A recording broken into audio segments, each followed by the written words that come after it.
boa noite. A nossa dupla é composta pela Gabriele e Emanuele. O nosso tema é modernidade pragmática, que ocorreu entre 1922 a 1943.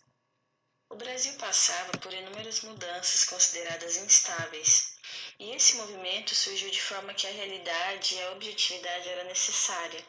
Alguns artistas suplicavam por mudanças, de forma mais realista, dando importância ao país que se vivia. Esse movimento pragmático não foi a revolucionária, mas impulsionou o modernismo.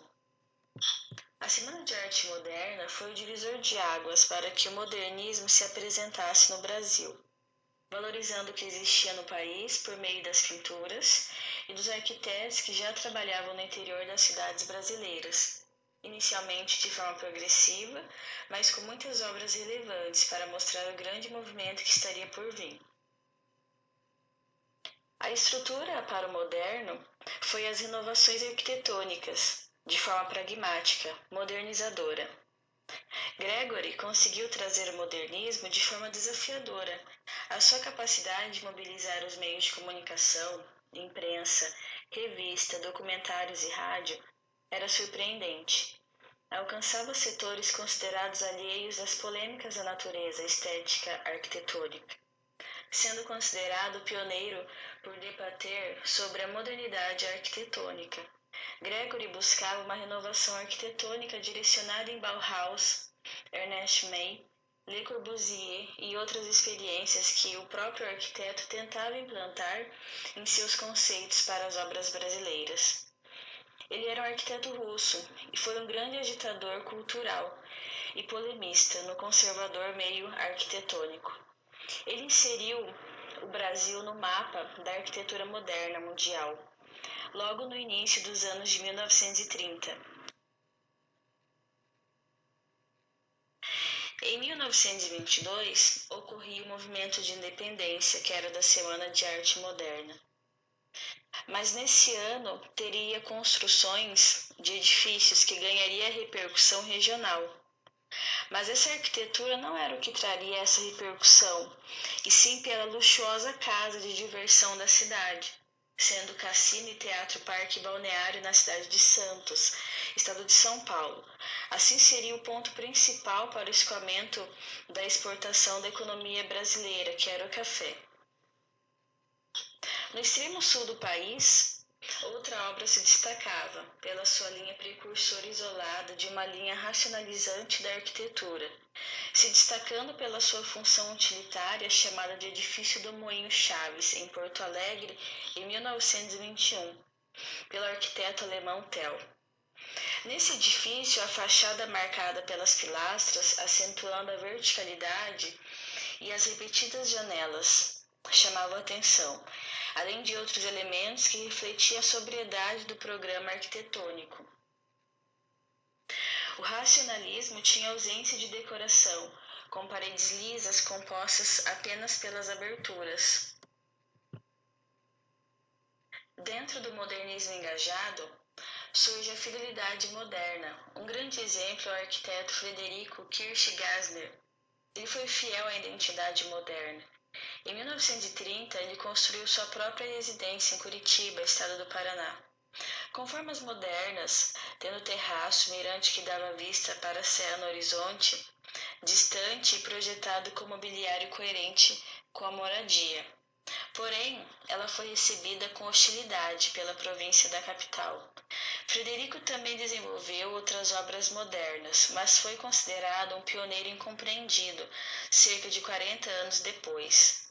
A revitalização da casa foi entregue no dia 12 de abril, aniversário de 120 anos de Frederico, coincidência que deixou seu filho muito gratificado com o reconhecimento que seu pai recebeu.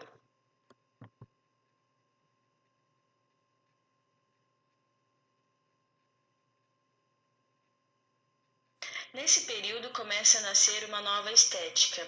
Essa nova direção, chamada de Caminho de Perret, era uma linguagem desenvolvida a partir da experimentação técnica e formal sobre o concreto armado. A primeira obra no Brasil condizente com o discurso de Perret e o elogio ao concreto foi contemporânea. A Art Deco apresentava alguns limites no Brasil. Alguns autores consideravam como manifestações decorativas do que propriamente construtiva.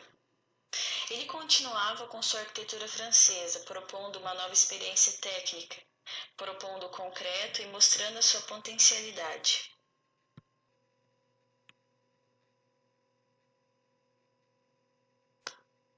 Surge a Art Deco. Muitos movimentos de designer tiveram raízes em intenções filosóficas ou políticas. A Art Deco foi visto como um estilo elegante, funcional e ultramoderno. As principais características são as linhas geométricas, privilegiando a aerodinâmica, inspiradas por diversas culturas antigas, como a Grécia, o Egito, entre outras.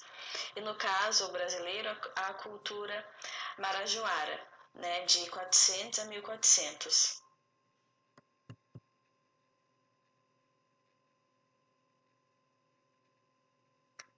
Em relação à estrutura para o moderno, surge Elisiário Baiana. Em 1927 a 1943, ele projetou em Rio de Janeiro e São Paulo prédios públicos, edifícios comerciais, residenciais, casas e viadutos, sendo um dos cartões postais de São Paulo conhecido como Viaduto do Chá. Nem todos os projetos obedeciam o mesmo tratamento formal, mas predominava uma linha nas obras maiores, que era a Art Deco. Baiano era considerado um profissional arquetípico de uma etapa na arquitetura brasileira. Ele tinha uma linguagem distinta da boa norma acadêmica, em busca de uma arquitetura moderna, sem estabelecer estardalhaços ou panfletismo. Era uma modernidade que não podia ser comparada à de Le Corbusier, Bauhaus, funcionalistas e racionalistas europeus, mas também era uma junção de tudo isso.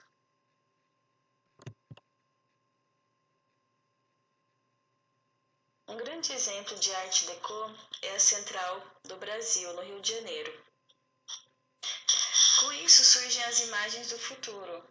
Um grande exemplo é o edifício Columbus, de Rino Levi, considerada um arranha-céu. Por muitas vezes questionados pelas terras ricas que havia no país, alguns artistas questionavam essas construções no Brasil. Na maioria das cidades brasileiras, nas décadas de 1930 e 1940, as estruturas altas de gosto deco ou variações predominavam nas verticalizações das paisagens. A simplificação decorativa pela geometria em estruturas de concreto tinha razões pragmáticas em edifícios altos. Alguns idealizadores acreditavam que não fazia sentido em decorar arranha-céus com ornamentos, pois não seriam visíveis ao observador na rua, ou que implicassem na especificação de ornamentos em tamanho compatível. Um grande exemplo é o edifício à noite no Rio de Janeiro e o edifício Oceania em Salvador, Bahia.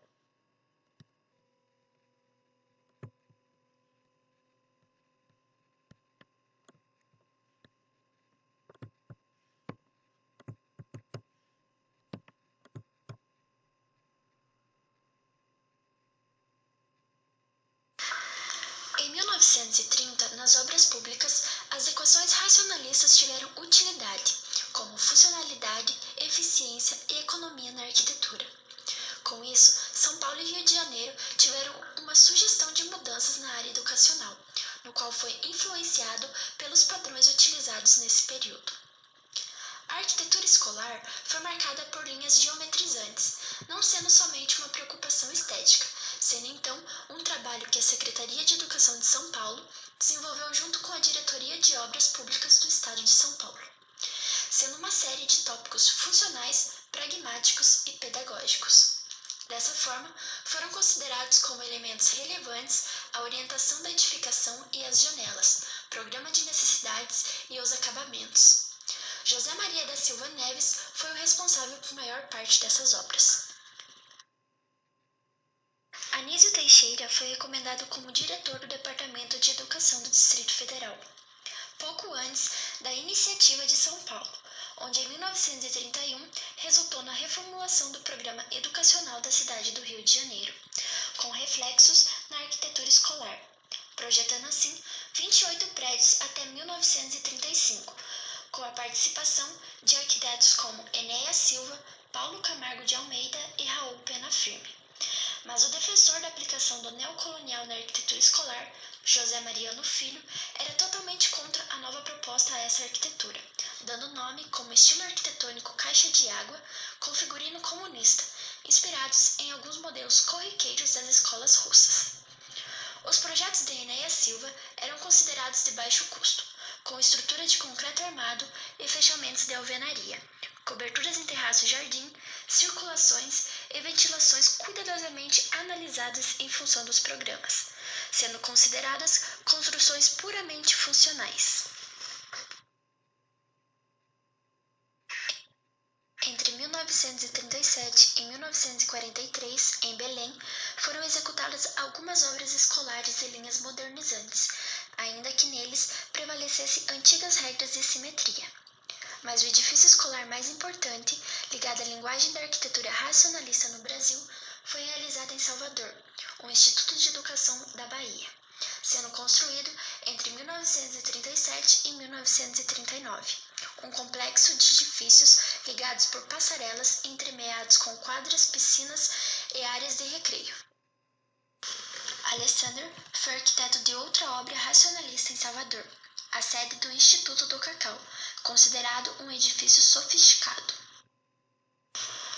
No Rio Grande do Sul, a seção de arquitetura da Diretoria de Obras da cidade desenvolveu obras ao gosto Déco, como o Hospital de Pronto-Socorro, o Centro de Saúde Modelo e o Mercado Livre. Em 1932, o Departamento dos Correios e Telégrafos contratou vários arquitetos no Rio de Janeiro para seus futuros edifícios. Entre eles estão Rafael Galvão, Paulo Candiota e Mário Fertin. Esses edifícios eram localizados na malha urbana, sendo despojados na decoração e o exterior com linhas geometrizadas, algumas ao gosto Déco. A agência de Salvador foi criticada por ser cúbica e não estar adaptada para o local.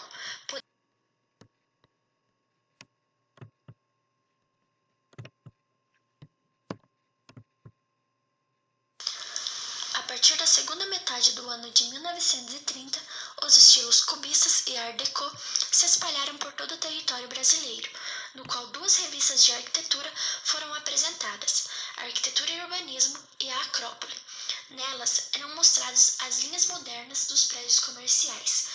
Boa parte dessas obras resultam da ausência de um ideal estético definido, com puro formalismo de fachada. Da arquitetura de linhas geométricas dos anos de 1930 surgiu uma arquitetura monumental. Com isso, São Paulo ostentava com suas obras próximas ao Viaduto do Chá, o coração da cidade, sendo um exemplo de espaço aberto dentro dos princípios monumentos desse pensamento, como o grande eixo do Parque Ferroviário em Porto Alegre, servindo de programas para a Faculdade de Medicina de São Paulo e o Ministério da Guerra no Rio de Janeiro. As grandes cidades brasileiras, na virada da década de 1930 para 1940, tiveram suas aparências modificadas. As tentativas de planejamento urbano nesse período buscaram alguma disciplina. Alfred Agache foi um dos principais teóricos do modelo de desenho urbano entre o final do ano de 1920 a 1940, formulando planos para o Rio de Janeiro e Curitiba. Seu seguidor Arnaldo projetou edifícios que bem representam o conceito de implantação de grandes obras na paisagem urbana das cidades ordenada nos moldes a Agache, como o edifício Sulacap, em Porto Alegre. No Rio de Janeiro, foi implantados edifícios públicos à topografia da cidade, respeitando as recomendações do Plano Agache. Dois edifícios chamaram a atenção pela sua disposição, embora mantenham-se contemporâneos. O Ministério da Fazenda, monumento típico do moderno pela sua simetria e volumetria assentada sobre toda a quadra, e o Ministério da Educação e Saúde, projetado por Lúcio Costa, um prisma sobre pilotis.